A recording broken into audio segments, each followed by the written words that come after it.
lang. Bumoto na po yung mga taga SMNI na mga taga Davao, nag-absentee voting na po sila.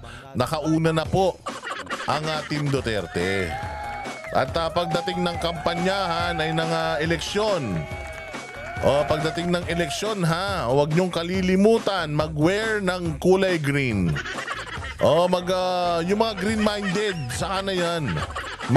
Muna kayo, damit muna kayo ng kulay green para to show that we are united and to show na ang ating mga ibinoto ay Team Duterte, PDP laban straight. Walang maiiwan Walang maiiwan, 10 yan. Package deal yan. Hindi pwedeng, pipiliin ko lang si ganito. Hindi pwedeng ganun. Kailangan 10 yan. Di bali ng 10 lang, wag nyo nang dagdagan ng 2. O wag nyo paghihiwalay-hiwalay ng mga ito. Magkakadugtong ang plataforma ng mga ito. Okay, please lang. Please lang ipakita natin sa mga putrages. Alam nyo ba na nagkakagulo na ang mga punyeta? Nagkakagulo na sila sa kanilang grupo. Noong nakaraan, meron nag-leak na dokumento, Project Horus.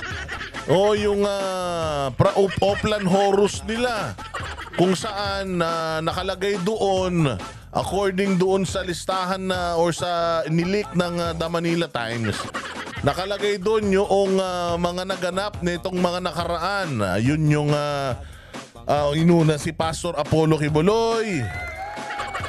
Unang kinana si Pastor Apollo Kibuloy, tapos yung pagpapadala kay Pangulong Duterte sa ibang bansa, pagkaso kay Senator Bongo at kay Bato, yung pagkaso kay BP Sara, nakalagay yan lahat at nangyayari pa yan hanggang ngayon. Tingnan nyo ngayon si BP Sara, di ba? Pinatatawag na ng piskalya dahil dun sa ikinaso sa kanya. Doon sa kanyang isang galit na galit siya nung nakakulong yung kanyang kaibigan diyan sa Kongreso na talagang siya'y nagwalwal. Yun, kinasuhan na siya doon ng inciting to sedition at grave threat. So yung Project Horus na yun, i-ano ko yun, i-screenshot ko yung Tagalog, ipopost ko dito, ipapakita ko sa inyo. Talagang kabang-kaba na sila. Mantakin mo si Bongbong Marcos, pagka naglalakad, putangin yan, wala nang bodyguard halos. Kasi hindi naman siya pinagkakaguluhan ng tao. Kita mo to si Inday Sara kahit saan magpunta, talagang ang mga kamera nakatutok sa mukha niya. Ito si Bongbong, malayang nakakapaglakad. Yung mga bodyguard niya, minsan inaantok na nga daw dahil wala ni miss ni magpa-picture. Walang may gusto dito kay Bongbong na ito. So imaginein mo, ganyan kagalunggong, ganyan kagunggong yung nangangampanya sa alyansa. Putangin na, anong panalo ng alyansa na yan? Mamaya ipapakita ko sa inyo kung gaano kabobo yung iilang mga miyembro ng alyansa. Pag-uusapan natin yung 20 pesos na kilo ng bigas. Ayan. At ayan makikita natin dito sa Team Duterte. Ayan Jimmy Bondoc, De La Rosa, Bongo, Hinlo, Lambino, Mata Marcoleta, Rodriguez Salvador at si Pastor Apollo Kibuloy. Si Pastor Apollo Kibuloy, zero corruption.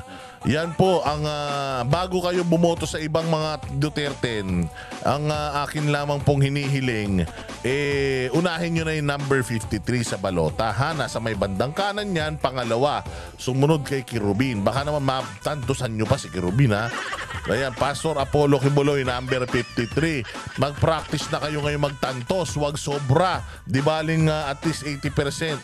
Wag lang sobra, gumawa na kayo ng listahan. Hindi nyo masasaulo yan. Ako nga, ang tagal-tagal ko na kinakampanya itong mga to, hindi ko masau sa ulo.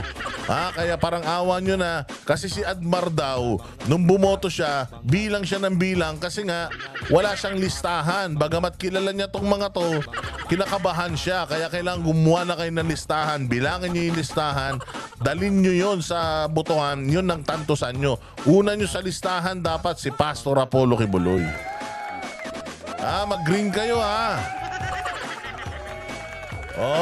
Ayan syempre ha, unang-una lahat sa lahat, number 53 para sa Diyos at sa Pilipinas nating mahal. Pastor Apollo Kibuloy for Senator. O, ayan. O, ano na yan, napakaganda ng ngiti ni Pastor dyan. O, hindi ba kung gusto nyo magkaroon ng buhay na katulad ng ginhawa ng buhay ng mga taga-KOJC, abay dito na kayo sa magaling na leader nila. O maranasan man lang natin ginhawa itong itong presidente natin, walang silbi. O ayan, sige na, magsimula na tayo. Ayan na nga. Diyan na pindot ko. Ayan na nga, so magsimula na nga tayong magbali-balita mga bossing. Yun na natin. Patahimikan na natin tong magandang background music natin. Ayan. So ipapaalala ko lang sa inyo, di ba, nung nakaraan, topic natin. Si Inday Sara, dyan sa Maynila, ay talaga naman nagwalwal. Si Inday Sara, mga bossing, ay talaga namang sinagot lahat ng mga issues. At syempre, itong anak niya, etong anak ni Abante, di ba, nung pinakita natin to, di ba? Yan, yung anak ni Abante, gigil na gigil dyan. Para maalala natin kung ano ang pinagsasasabi ng anak ni Abante, ipi-play natin ulit. Yung mga litanya nitong anak ni Abante, nagigil na gigil, galit na galit, gustong manakit. Aawayin pa si VP Sara. Anong sabi natin sa anak ni VP ni Abante? Oy, mamaya na yan. Ano masasabi natin sa anak ni Abante nung nakaraan? Di ba sinabi natin sa kanya, be careful what you wish for. Baka mamaya, yak-yak ka ng yak-yak dyan, tapos hindi mo naman pala alam yung mga pinagsasasabi mo. Sabi ko sa'yo, napakagaling ng mga Duterte supporter. Kaya nga tayo pinatatahimik ng gobyerno dahil sobrang galing natin. Nakahanap tayo ngayon ng, sabi ko sa'yo, di ba, nung sinabi mo na wala naman kayong ganito, ganyan. Di ba, sinabi ko na sa'yo noon na, hoy, mag-ingat ka. Mahirap hilain pababa ang taong nagtatrabaho. Ang isang lingkod bayan na walang ginawang mali, mahirap hilain pababa yan. Kaya nga, kung makikita nyo, naglagpakan na yung mga survey na mga putang ng pumirma sa impeachment ni VP Sara. Si VP Sara pataas pa ng pataas. Pinagkakaguluhan pa. Hindi ba? So eto yung sinabi nung anak niya at sasagutin ni VP Sara yan. Kayang takpan ng inyong paninira ang kakulangan nyo sa serbisyo dito sa ating distrito. Hindi pa sila doon natigil. Naghanap pa ng dayo. Kala mo liga? May hugot? Oy, komedyante ka? So ayan na, galit siya. Tutang na, gulo pa ng buhok, ang laki pa ng tiyan. Ano yan, mayoma ba yan?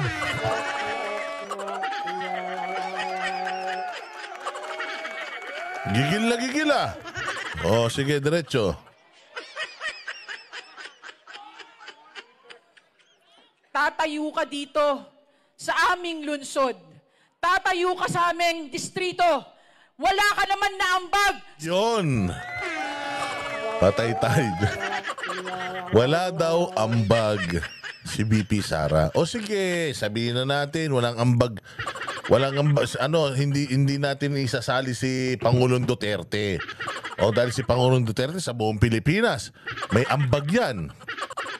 Baka mamaya yung passport mo, 10 years na yan. Baka mamaya, konsihala, yung driver's license mo, 10 years na yan.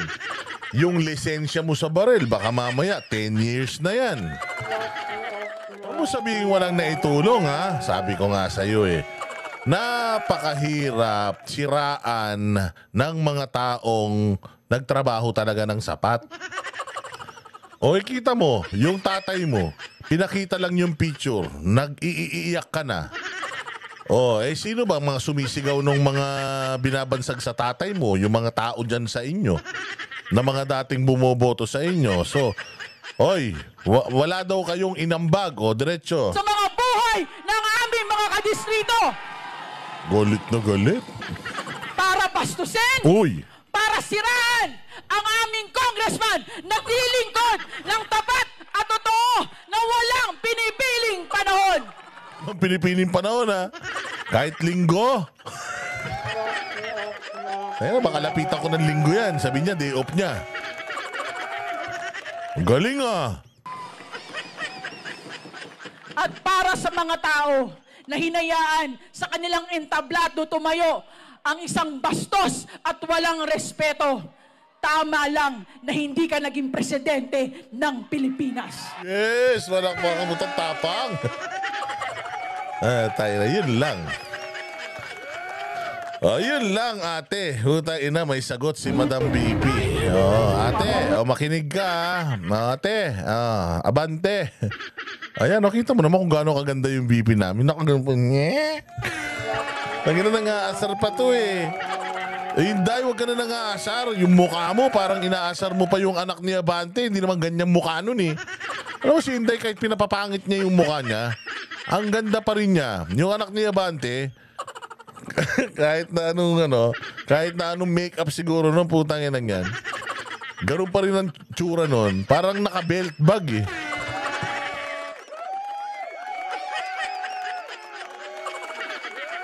Sige nga. Ano nga ito? Anong masasabi mo doon sa sinabi nung anak ni Abante? Sabi ko sa iyo Abante. Yung tatay mo nga nag-ambait eh. Nakita mo, anong sabi nung tatay? Sabi nung tatay doon sa sagot niya kay BP Sara. Kasi wala naman talaga si BP Sara ang ginawang mali sa inyo. Tumayo lang si BP Sara doon, ipinakita yung kanyang picture. Tapos tinanong niya, anong masasabi niyo sa picture na to? Yung tao sumigaw, walang respeto! Walang respeto. Inuulit lang ni Inday Sara, anong kabastusan yun? Wala siyang bastos na sinabi, guilty lang kayo masyado. Masyado lang kayong nasaktan kasi linis-linisan kayo. Bait-baitan kayo, baka punta kayo langit-langitan yan. Hindi ba? Kita ninyo. Simple lang. Ano sabi ni Abante? Sabi daw ng Diyos, puta, ginamay pa Diyos. Love your enemy. Yun daw may mga galit sa'yo, ay mahalin mo, patawarin mo na, pinapatawad na daw niya. Si Inday Sara, well, sorry ka, Abante. Dahil hindi ka mapapatawad ni Inday Sara. At kapag presidente na si Inday, galingan nyo ha. Sabihan mo doon sa mga prosecution team ng Kongreso na galingan nila. Galingan nila kasi kapag hindi na impeach si BP Sara sa Senado dahil mananalo ang Duterte, nako po. Utangin lang yan. Sigurado ako hanggang sa huling sentimo ng mga ninakaw nyo. Hahabulin yan ni Inday Sara. Yun ang sabi ng tatay. Mantakin mo yung tatay, nagpatawad. Yung anak, ang dami sinasabi. Di naman kagandahan. Sikat ka sikat ka. Di ka naman sikat. Nagpapasikat ka, mantakin mo ang gusto mong pitasin si Inday Sara. Bago ka magamit kay Inday Sara, sabihan mo tatay mo. Picture ng nakahubad, nakalabas dila, natutulog. Sabihin mo sa tatay mo, ayusin yung portfolio niya. Hindi yung kung ano-ano yung ginagawang kabulastugan tapos magagalit kayo kapag sinisita kayo. So eto, si BP Sara. Anong sagot ni BP Sara sa anak ni Abante na hindi na nga kagandahan, hindi pa katalinuhan? Ito, pasok.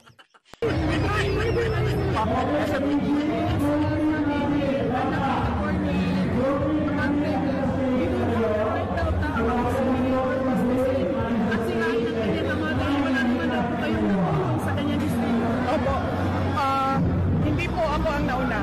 Una pong sinira ni Abante ang pangalan ko. Ayun. Tatay mo naman pala na una kupal ka eh. Konsihala, yung kupal mo naman palang tatay ang nauna eh. Tapos sasabihin niya dun sa preaching niya na love your enemy. So ibig sabihin, enemy ang tingin niya kay Inday Sara.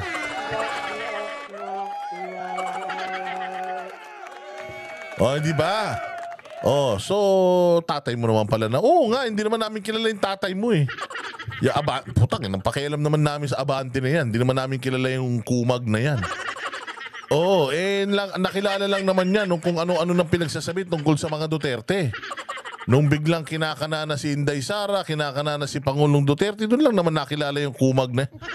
Hindi naman talaga kilala yung tatay mo. Gusto mo, itago mo sa bulsa mo. Naman kami paki dyan. Pero kayo ang nauna. Kayo ang nauna na naninira sa mga Duterte. O hindi ba kayo yung mga siga-sigaan dyan sa Kongreso? O kaya sabi ni Inday Sara, dapat matalo na itong mga putragis na ito dahil ginagamit nila yung kapangyarihan nila sa Kongreso para magsiga-sigaan at babuyin yung mga ipinatatawag nilang mga tao dyan. Well, hindi lahat. Kasi ako, hindi naman niya ako ginanon eh. Kaibigan ko nga si Abante, malapit nga kami sa isa't isa eh. Kinamayan pa nga ako niya, nagpasalamat pa nga sa akin yan, nagpunta ako ng Kongreso eh. Sinabihan niya pa nga ako na ikampanya ko siya dyan sa mga subscriber ko na mga taga District 6 ng Maynila eh. O kaya lang sabi ko, nek-nek mo. Sa isip ko lang naman. Hindi ba? So kayo ang nauna, tapos ngayon iiyak ka. Nakita mo ba? Nakialam yung mga kapatid ni Inday Sara? Hindi naman. Si Inday Sara, sinisiraan ng tatay mo, siya mismo yung tumayo sa entablado. Ikaw, di ka naman kasali. Di ka naman kasali. Tatay mo tsaka si Inday Sara eh. Usapan to ng mga matatalino eh. Tsaka na, sasali-sali ka. Ayan ngayon, napahiya ka ngayon. Walang rason. At baka nakakalimutan nila, isa sa mga extension offices ng Office of the Vice President ay nasa syudad ng Maynila. Nagtuon sa isang barangay hall nila. Ang kinikater nun ay ang buong syudad ng Maynila. Extension office yun ng PAD namin o Public Assistance Desk namin sa Office of the Vice President. Nasa syudad ng Maynila, ang tinanggalan nila ng barangay. Fuck you. Ano ka ngayon, madam, ha? Ano ka ngayon, madam? So imagine ha, meron si VP Sara Duterte, alam mo, ang maganda kay VP Sara Duterte, ganito siya kagaling ha.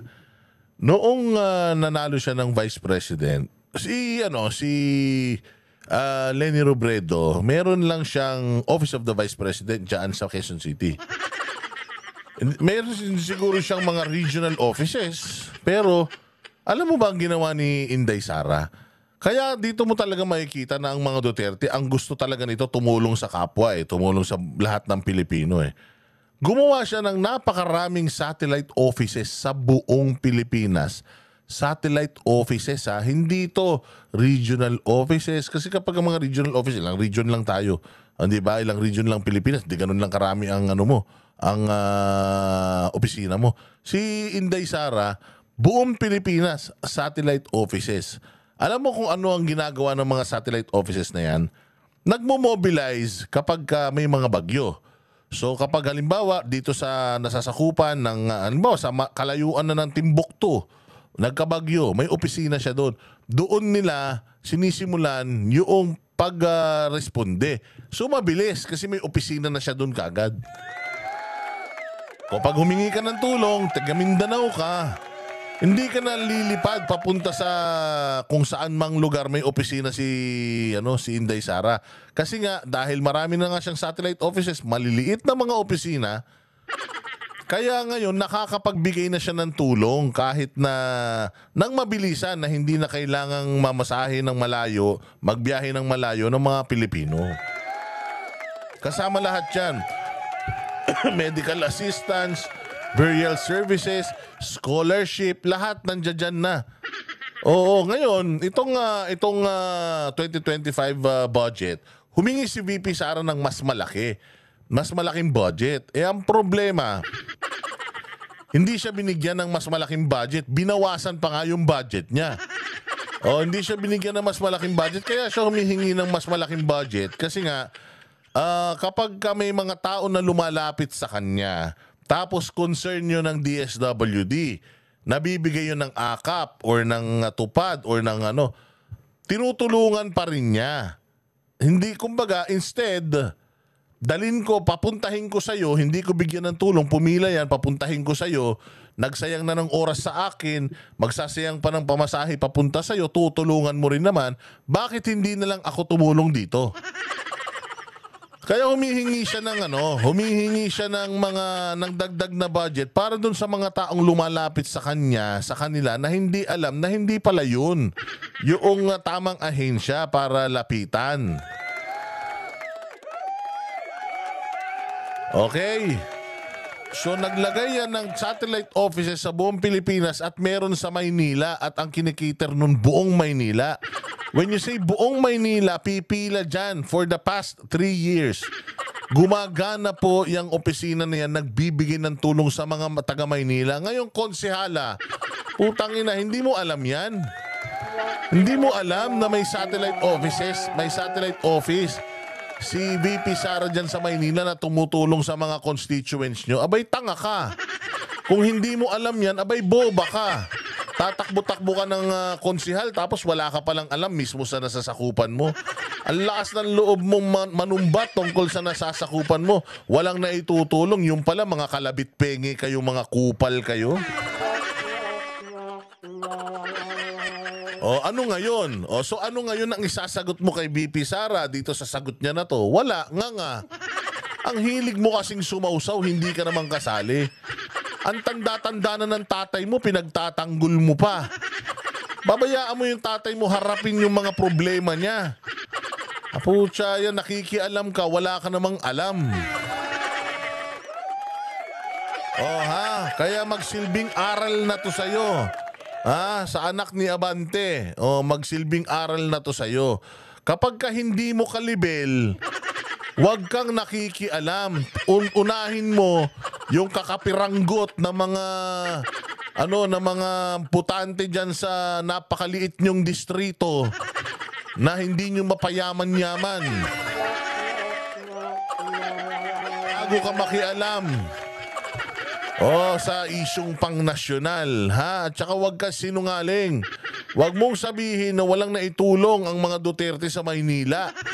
Dahil hindi gaganda ang Maynila kung hindi sumunod si Isko Moreno sa model ni Pangulong Duterte sa pag-aayos ng bayan. Di sana magulo pa ang Maynila. Kaya dapat kayong mga lumang mga politiko na dyan na nagpapalaki lang ng tiyan, tinan mo, laki ng tiyan mo. O kayong mga politiko dyan na nagpapalaki lang ng tiyan, magtrabaho kayo. Kapag nanalo kayo, magtrabaho kayo. Hindi yung puro kayo pakulay ng buhok. Kung ano-anong pinaggagawa nyo, puro kayo make-up kayo ng make-up. Magtrabaho kayo. Mamuhay kayo ng naaayon sa mga sweldo nyo. Kaya bang yabang nyo, kala nyo may mga napatunayan na kayo, konsihal pa lang kayo, bay pumabatikos na kayo sa Vice President? Sorry ka, ma'am. Baka pwede kang pumalit sa tatay mo bilang kongresista pero hindi dahil gusto ka ng mga taga Maynila. Dahil sa political dynasty ninyo. Pero tandaan mo, one of these days, sa 2028, presidente na to si VP Sara, baka isa ka sa mga kumakatok sa pintuan ng Malacanang, magaling ang Diyos. Magaling ang Diyos kapag binigyan ka ng karma ng Diyos. Putang ina, hindi ka makakatingin sa mga mata niya. Kaya ayan, magsilbing aral yan, yung mga ano na yan. Ano pa pag-uusapan natin ito? Matindi rin ito, mga bossing, Matindi rin itong pag-uusapan natin na ito. Ang alyansa ng mga kupal na hindi na nangangampanya, sinagot yung batikos ni VP Sara Duterte doon sa 20 pesos na kilo ng bigas. Tanginan nyo, lulukuhin nyo pa kami. 20 pesos na kilo ng bigas, 3 years ago pa pinangako. Ngayon lang tuto pa rin, tapos gusto nyo magpasalamat kami. Nagkalat yung mga video na yung 20 pesos na kilo ng bigas, puro bukbok naman pala. Pero kinakain-kain naman daw nila yan dyan sa Department of Agriculture. Pucha yan, totoo nga. Yung bali-balita na baka panghayop na yan. Kasi kinakain na ng mga taga-DA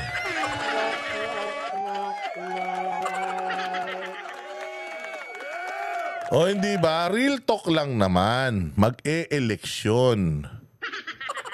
Doon sa lugar na mahina sila, Visayas, doon sila unang magdi-deploy. Di naman tanga Pilipino. Alam natin na yung alyansa malakas sa Luzon. O bakit hindi kayo sa Luzon nagbigay ng 20 pesos na kilo ng bigas? O karamihan ng mga magsasaka natin nasa Luzon. Bakit doon kayo sa Bisaya? Kasi nga, mahina kayo sa Visayas. Hindi ba meron kayong rally sa Cebu? Hindi nyo na tinuloy. Di ba meron kayong caravan rally sa Mindanao? Hindi nyo na tinuloy. Di ba ang dami yung mga rally na kinansilan nyo? Di ba nagkakawatak-watak na kayo? Si Tolentino kung kani-kanino nang lumalapit na mayor para lang i-kampanya siya. Pati si Pacquiao kung kani-kanino na nagpapataas ng kamay. Alam nyo kung bakit lumalapit yung mga kandidato nyo kung kani-kaninong mga mayor? Kasi nga, bulok yung alyansa ninyo.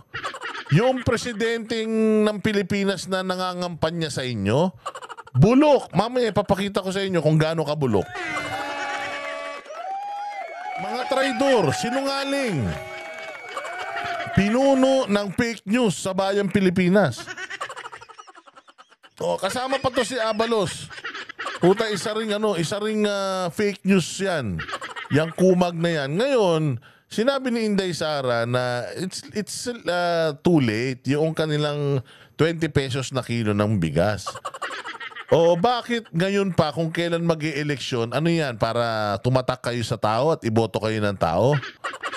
Yun ba ang gusto nyong gawin? Kasi ganun talaga para sa amin, yun talaga yun. Kasi tingnan mo subsidize ng gobyerno yung 20 pesos na kilo ng bigas. Binili ng gobyerno sa mga magsasaka ng mas mahal, ibinibenta nila ng mas mura, so palugi. When you say palugi, masama yun. Tama? Palugi. Ibig sabihin masama yun. Kapag nalugi ka, yung pera na nalugi sa'yo, dapat napunta pa sa ibang proyekto yun.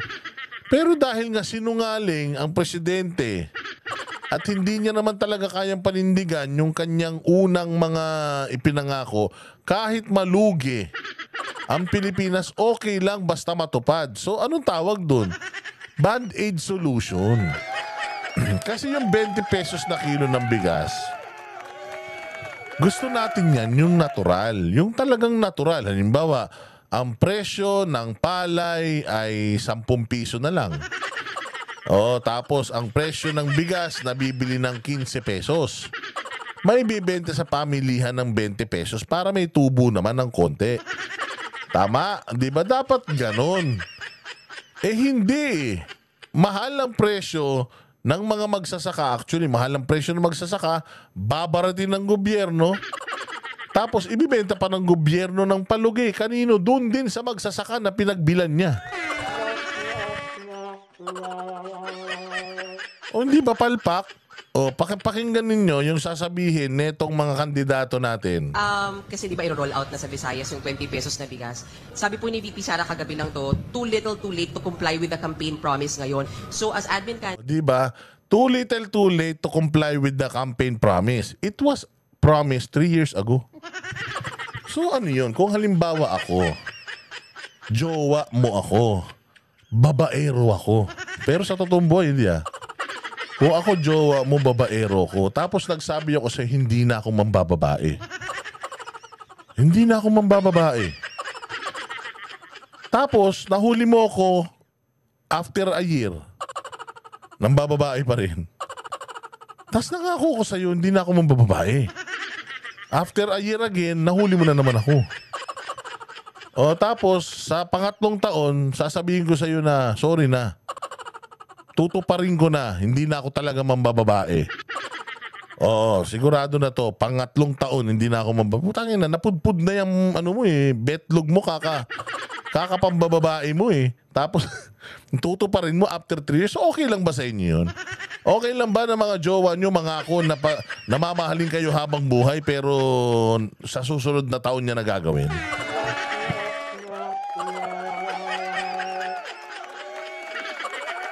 Oo, yung sinasabing hindi na ako ulit. Oo, ano pala yun? Hindi pala kailangan agad-agad yun. Pwede palang maliit yun. Papayag ba kayo ng ganun? So, ganun din yun. Ilan lang naman yan ang pinangako ng presidente? Yan lang